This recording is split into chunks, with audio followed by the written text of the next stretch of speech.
What's up? James Kerti here from the HoopsThink show, where we break down the game and build it back up. Got a special episode for you here today, and here's why. I'm tired of watching games and talking with people and talking about point guards and only really hearing about how fast and athletic these guys are and how many points they score and how many assists they get. Yeah, these things matter, but what I'm really interested in hearing about why they matter. And what's really important about point guards in the league these days is how well they run the pick and roll. It's the most widely run play in basketball, and yet so few people really understand what makes it so important and why guys like Chris Paul and Rajon Rondo and Steph Curry are among the NBA's elite. And it's because they're so damn good at running the pick and roll and creating offense for themselves and for their teammates and just getting defenses all confused and out of sorts so that other guys can do their work too. So to talk about this today, I brought on Coach Nick from BBALLBREAKDOwn, great basketball mind, one of my favorites to talk hoops with. And in this episode of the HoopsThink show, we talk about the pick and roll, some of these guys that I just mentioned, and what they do so well, what they really excel at to be among the NBA's elite pick and roll point guards. Enjoy. I gotta give a quick shout out to my boys at Brew Pony. If you're a basketball nerd like me, that means a lot of late nights and early mornings. And that means caffeine. But don't drink crappy coffee. Brew Pony delivers fresh artisan coffee into your mailbox every month. It's very affordable. The coffee is fantastic, and I got you hooked up. 10% off if you go there and enter coupon code HoopsThink. So again, that's www.brewpony.com. 10% off with coupon code HoopsThink. Get on it. Hey guys, James Kerti here back with HoopsThink. I'm on here with my man Coach Nick from BBALLBREAKDOwn. Nick, good to have you here, man. Welcome. Thanks, James. Glad to participate in the conversation. Great to have you here, man. So first, I'd just like to have you introduce yourself a little bit in case any HoopsThink viewers haven't seen your really popular YouTube channel before. Tell us a little bit about yourself and what you do. Well, I'm Coach Nick, and I host BBALLBREAKDOwn, which is one of the, if not the most popular online channels devoted to basketball fundamentals. So we break down NBA games with freeze frames, arrows, and slow-mo, and explain what the coaches are trying to do and what the players are or are not doing. And then we have a host of other stuff too, as well as, we'll do breakdowns of specific offensive sets. We'll have interviews with NBA coaches and players. We'll have on-court demonstrations with them as well. So we kind of do a whole lot of things to protect the integrity of the game. Awesome, man. Thanks for sharing that. Highly recommend any HoopsThink viewers listening to this, watching this, check out BBALLBREAKDOwn, get subscribed over there. But let's get going, Nick. We want to talk some pick and roll action today. One of the things we talk about a lot at HoopsThink, and really kind of want to hammer this home. So, today we're going to talk some pick and roll. And, Nick, what I want to ask you here, just to kind of get this thing started off, is what makes it so valuable to have as an NBA team or whatever team, but especially let's just focus on the NBA here. What makes it so valuable to have a point guard who really excels at executing the pick and roll? Well, obviously, every team will run the pick and roll probably more than any other offensive set. So you're going to have somebody capable just because that is the sort of de facto set you're going to run most. I would almost think, though, that what you need to have to do a successful pick and roll is a player that has a lot of varied skills. It can't just be somebody who is very fast or someone who can handle the ball quickly but doesn't know the difference between changing speeds or reading a defense. So that's where it becomes sort of seductive, where we must run pick and roll. It gives us a great chance for a shot, but then you realize that a lot of players, with the subtle differences that they need to know or don't know, can kind of run you into the ground with those plays, and you end up not getting as efficient of a shot as possible simply because that point guard controls so much of that play. And with those point guards, what are some of the specific skills that you kind of look for, as a coach and also as an evaluator and as somebody who breaks down a lot of games? Well, it kind of depends. If you're going to have a high pick and roll without any movement before, that's the hardest pick and roll you can run, primarily because the defense is all in position ready to stop it. And usually when you do those, there isn't very much action on the weak side, so the defense can slide over and really get in your way. So if you're going to do well in that situation, you're going to be fast, you're going to be very athletic, you're probably going to have a terrific shot that will create pressure for them to have to go around the screen and not underneath. So those are the things that you have to worry about. Now, guys like Tony Parker, who are great at it, get a lot of action before they run a pick and roll. So there's all sorts of movement. It really stretches the defense and creates holes. So it's hard to, you kind of have two different versions of what a pick and roll can be depending on where it is on the floor and when. But certainly you need to be able to read the defense and see where the defender of the pick of the screener is and what he is doing. Because I think primarily when you're going to run that play, that's what you're looking at, is how are they going to defend it with that extra defender? And also, are they rotating over from the weak side to help out on that? And those are the two things you're looking at most, because you know pretty much that your man, if you're the ball handler, will be coming over the screen and trailing you no matter what.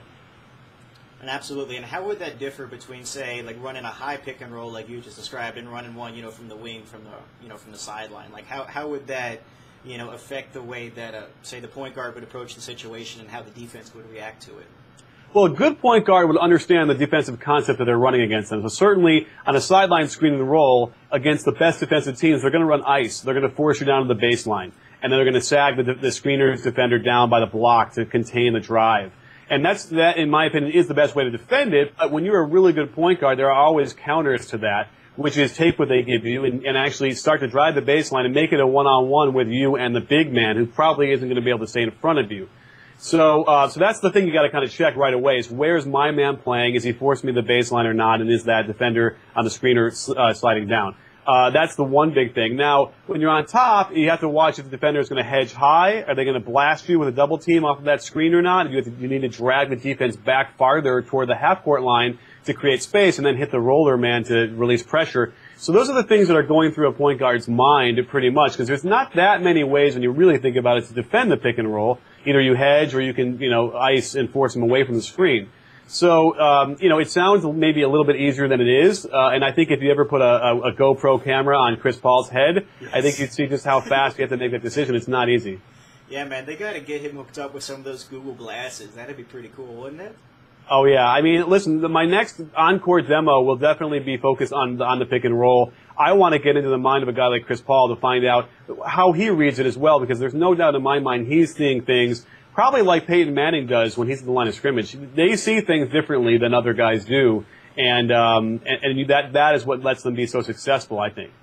Definitely, man. That sounds really great. I'll definitely make sure we get people at HoopsThink hooked up with the demonstration that you do. I think that'll be really cool. And like you and I have talked a little bit about before privately, it's just kind of like the pick and roll is one of those aspects of the game where there's, like you said with the Peyton Manning comparison, there's so many things going on, and it's just not the kind of thing where if you watch it on TV, you can really kind of get a feel for that, and it doesn't help that, most TV analysts don't really dive into it too much, so it's kind of a shame. Yeah, I mean, I think one thing that's overlooked as well is that a very popular play out of the pick and roll is when you roll the big man down, the weak side guy on the corner usually has to come and bump him before he gets back, and usually that's an opening for a cross-court pass for a three. Steve Nash is terrific at doing that, and so is Steph Curry on the one-handed hook passes. But what I want to point out is that as a shooter, if it's not an accurate pass, you lose maybe up to 8 or 9% of your shooting percentage possibility because you have to reach for the ball. So it's the really good point guards that not only see that pass, but can accurately make it right on the numbers to enable his teammates to shoot at the highest possible degree that he can. And I feel like that's not looked at all. It's not charted. It's not and that's a real big issue when I'm looking at point guards, is how accurate they can be on those passes after they make the right decision. Absolutely, man. That's a great point. And what it kind of makes me think about too is when you're talking about the pick and roll, oftentimes your first thought is in terms of just the point guard running the pick and roll and the roll man. But a lot of the times it seems to me like when I'm watching games, the primary action that they're looking for is actually that weak side pass. Would you agree with that? I mean, I think on a high pick and roll, yes, that's pretty much what they're going to try and do, and we certainly saw that in the Eurobasket all day. If the guy bumped him well enough, they didn't get the roll man, they would swing it, and either he shot it and made it or missed it, or they'd hit the roll man because the weak side guy wasn't coming over well enough to help. So there's no doubt that is a main component that I think D'Antoni kind of really instilled that in the NBA side, because I don't remember, much before the 7 seconds or less, I don't remember seeing a lot of sort of those whipped cross-court passes for threes as we do now. So there's no question that that's a real main component to what you're trying to get. Exactly. And do you feel like, having so many more teams running these kinds of high pick and rolls that we're talking about, do you think that's made guys like Danny Green and Kawhi Leonard and Shane Battier, these 3-and-D type players that we've seen come into the league the last several years, do you feel like that's made them a lot more valuable too? I mean, their value is always there on a lot of other things too, but certainly the defense is the big thing, I think, for them. But there's no question someone like Danny Green, who couldn't make Cleveland's roster, comes into San Antonio, they clearly explain to him what his role is going to be, where his shots are going to come from, at what angle those passes are coming from as well, which is something that probably nobody really focuses on.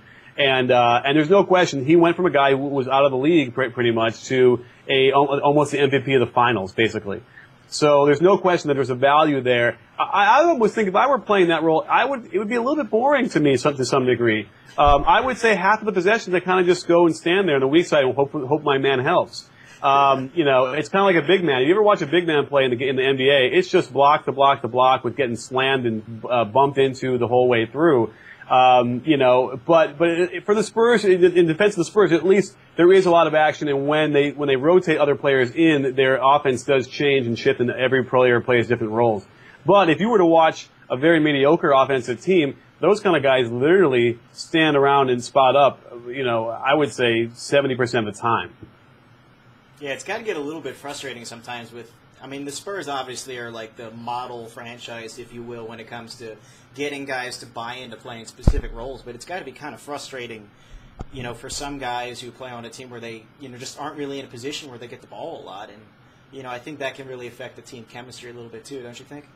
Well, think about it this way. Like, this is your job. You have to feed your family. You need to get a contract. And if you're sitting there watching, I won't name names, but a teammate who's just jacking up shots on the other side, and you're sitting there doing your role perfectly, and you're not getting those shots, you're not getting the stats, yeah, it could be really frustrating. And, a lot of guys, I'm sure, have not been able to make it because the situation wasn't right. It came up on Twitter today.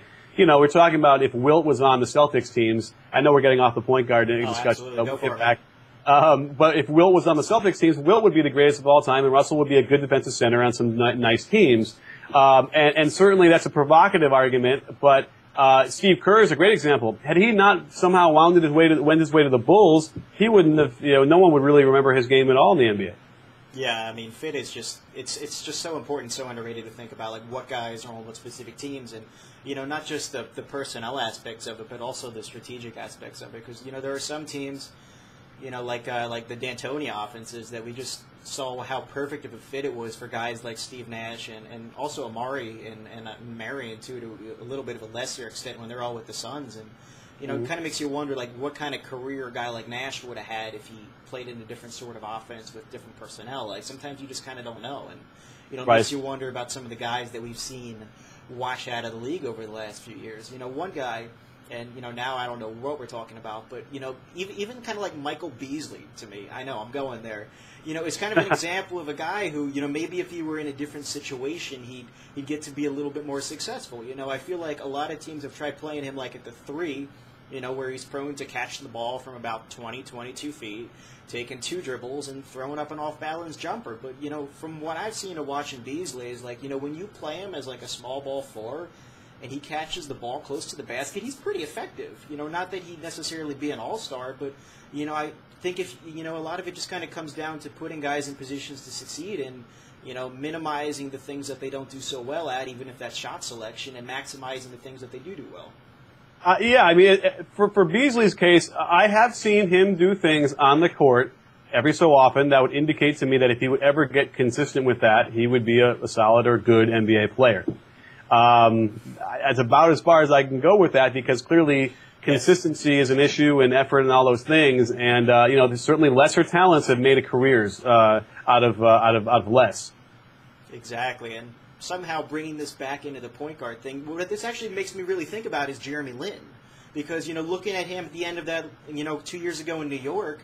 We saw what happens when, you put Lin in a situation where he gets to be the main guy on offense and run a lot of ISOs and run a lot of pick and rolls and have the ball in his hands all the time. We saw how dominant he could be. And, then they brought him into Houston and, both fortunately and unfortunately in some ways, they were able to kind of get Harden at the last second. And, that really put Lin in a position where he wasn't able to be the main guy on the ball anymore, wasn't able to run as many ISOs, couldn't run as many pick and rolls. And, now he kind of ended up in a situation where he's like the second or third option, and he's not able to be as successful. So, is that something that you kind of agree with too? Yeah, I think it's a great example, because Lin obviously could barely make a roster as well, and primarily because he didn't really just get a chance. I had the opportunity in 2010 to see him in Vegas in the Summer League, and did a breakdown, mentioned him and looked at it.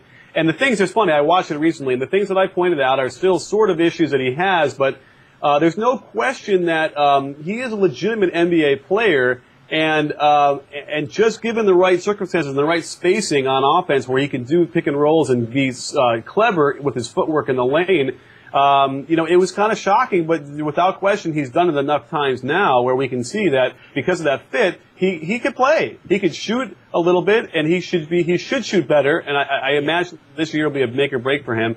And I think it's a role thing because now he's going to have to relearn how to do what he needs to do. Kevin McHale will have to relearn it as well. And then along with Dwight Howard, it's going to be a challenge. They might struggle mightily the first half of the season.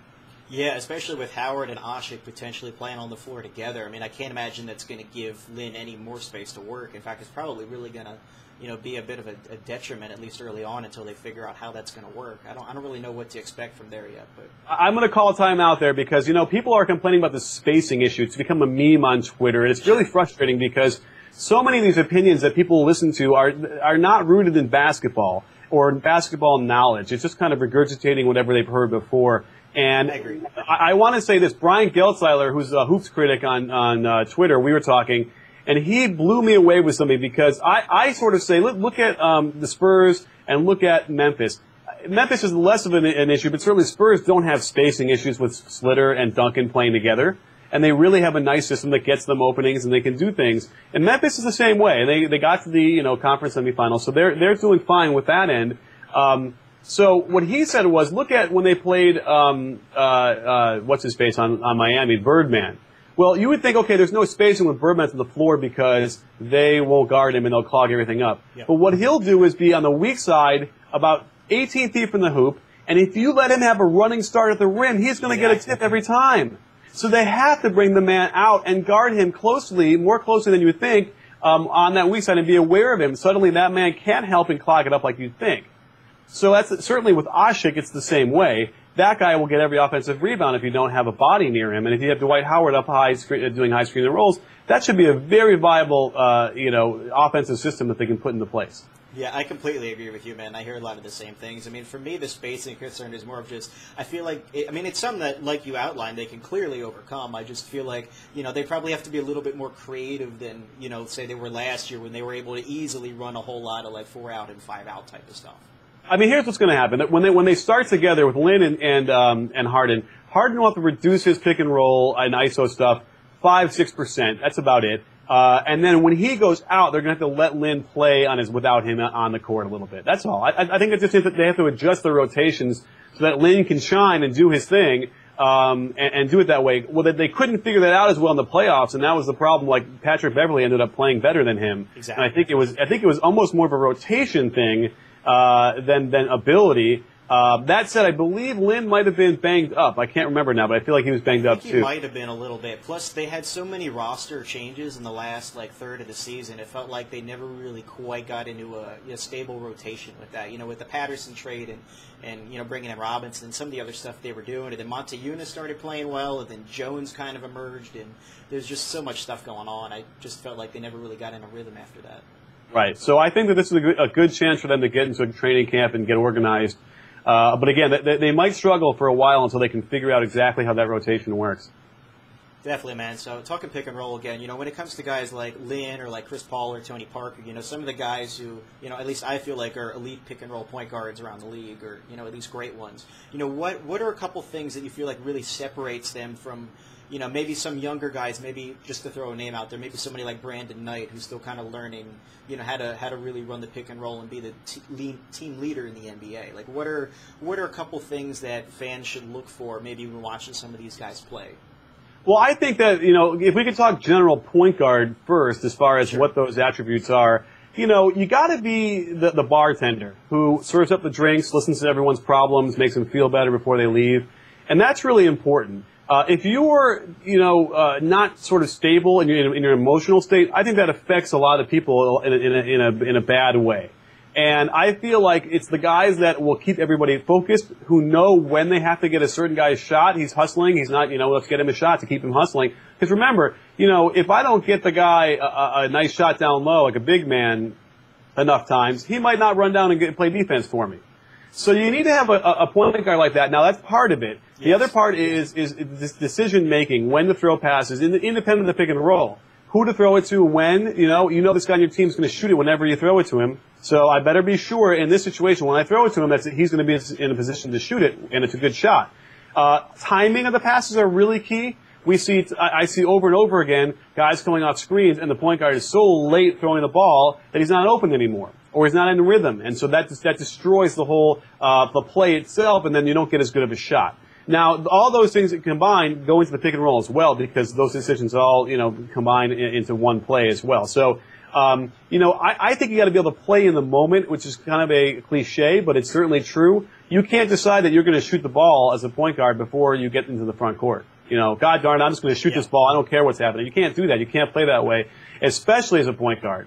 And so you need to be able to be in the moment and read and see and exist, with 9 other guys in the court and just sort of, I think the best point guards are the ones who play within themselves, who don't try and do too much, who don't get out of control, and those are the sort of things you want. Because remember, it has to be like a secondary coach out there, and they have to have a mind meld with the coach. And if and it's certainly the way I coach, to try and be as calm and as focused as possible. It's hard to have somebody who is a hothead be on the same page during the game.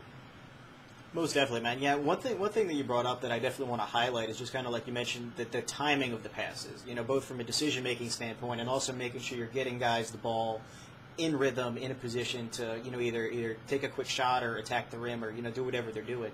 Who are a couple guys, point guards in the NBA that you feel are really excellent at doing that? I mean, I think Chris Paul, obviously, and Rondo are the creme de la creme of timing and accuracy for passing, without question. One guy I think he deserves more love is Steph Curry. Yes. What I saw him do in the playoffs last year, even though he was lighting it up from shooting, he was still making accurate passes and good decisions and at the right time. So I'm really impressed with his game. Lillard has a little bit of that as well. He really does have that knack as far as the young guy coming up. And so those are the guys who when I watch, I kind of nod my head a little bit. Yeah. Speaking of a guy like Steph Curry, and we'll get this wrapped up in a couple minutes. Talk a little bit about the pressure that having somebody like him running the pick and roll can put on a defense. Talking about a guy who can, pull up on a dime and, drop it in there from 24 feet. As a defense, how exactly does that affect how you defend the pick and roll? Oh, I mean, and I've said this before in the playoffs, when Steph Curry was going like he was going, you could argue he's the most dangerous player on the floor or like in the playoffs, because he's more dangerous than Chris Paul. Primarily because you have to pick him up 35 feet from the basket, literally. And so what that does is it stretches everything out that much farther. And what you don't want to do as a defense is get stretched out. You want to be able to protect the paint, keep him out of the middle, and then get a hand up on the shots. But when you have to chase him out that far, it gives the offense that much more real estate to run their pick and roll and let him get going faster when he gets around it. So that's a real big problem. Now, the other problem is you have to go over the screen as a defender. And if you set a really good screen on that, it's not going to, you're going to be delayed enough where he can get that shot off. So then you're going to rely on a big man to have to come out and put a hand up. And that is when he can do a little inside out and go right by him. So it's really impossible to defend that with him. The way I would do it would be ice it no matter where it is, which is basically turn him away from the screen and force him to one side and then have the big man, sag back to that side as well and contain that.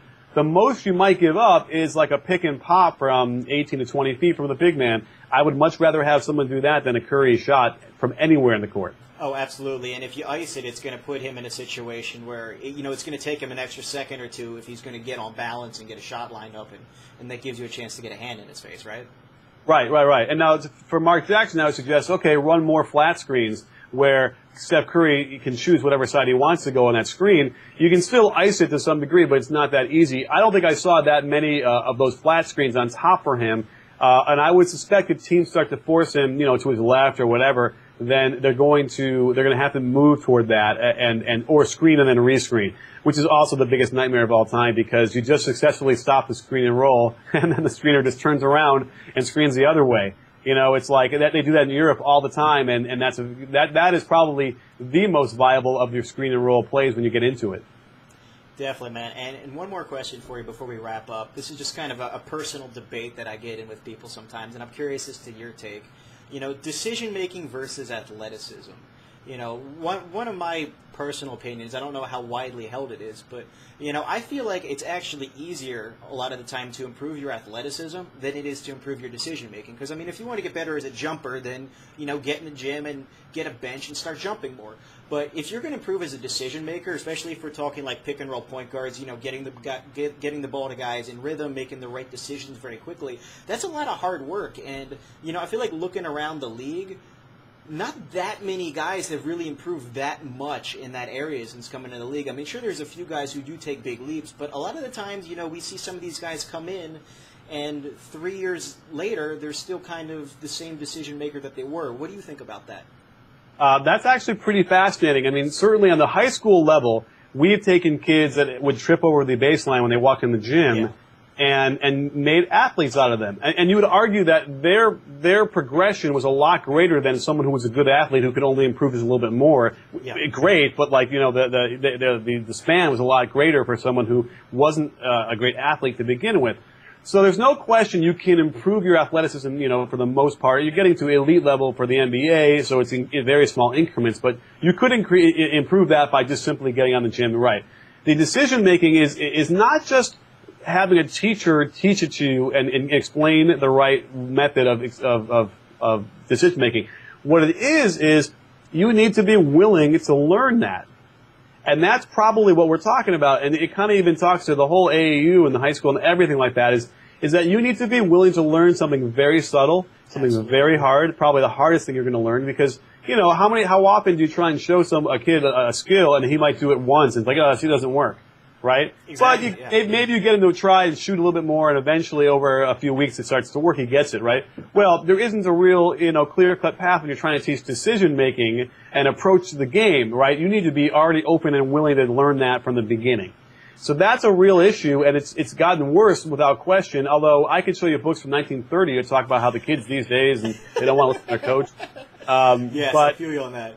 But without question, I've worked with a couple NBA players and spoke with them, and their reluctance to improve or even just be open to trying something different with the possibility of improving is remarkable. And to the point where it's remarkable they've actually made it in the NBA with that kind of attitude. It's almost more remarkable, and I have more appreciation for them because they haven't been so open to learning new things or learn to get better. Totally, man. I feel like, again, that's one of the things that's so important about, what I'm doing here with HoopsThink and what you're doing with B-Ball Breakdown is, sometimes highlighting the things that are super duper important, like the fundamentals of running the pick and roll and decision making, but that aren't things that you see like on SportsCenter or, written about in Sports Illustrated or, really kind of popularly highlighted. And because of that, it's the kind of things that people don't really understand and therefore don't really want to work on because they don't think it'll get noticed. So.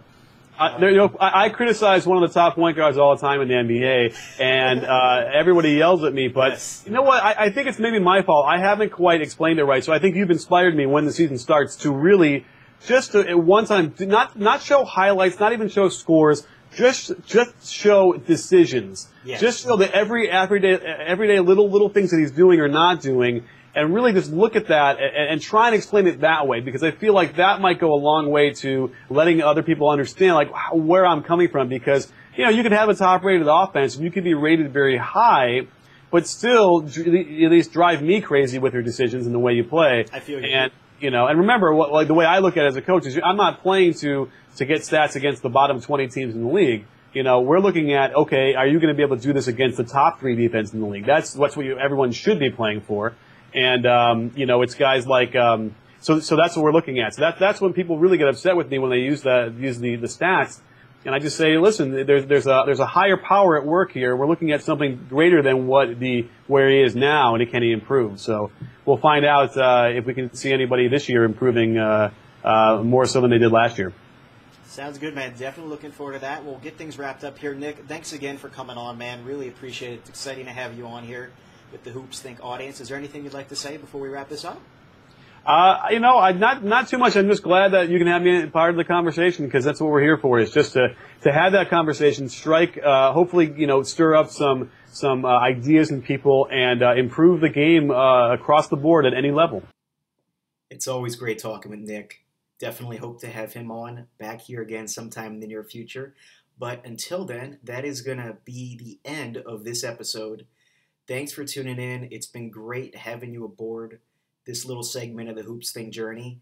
If you want to stay involved and keep getting updates, again, they're free. Just get on the email list at HoopsThink.com. We have a new show every single week, every Tuesday. So get on the list, get tuned in, www.hoopsthink.com.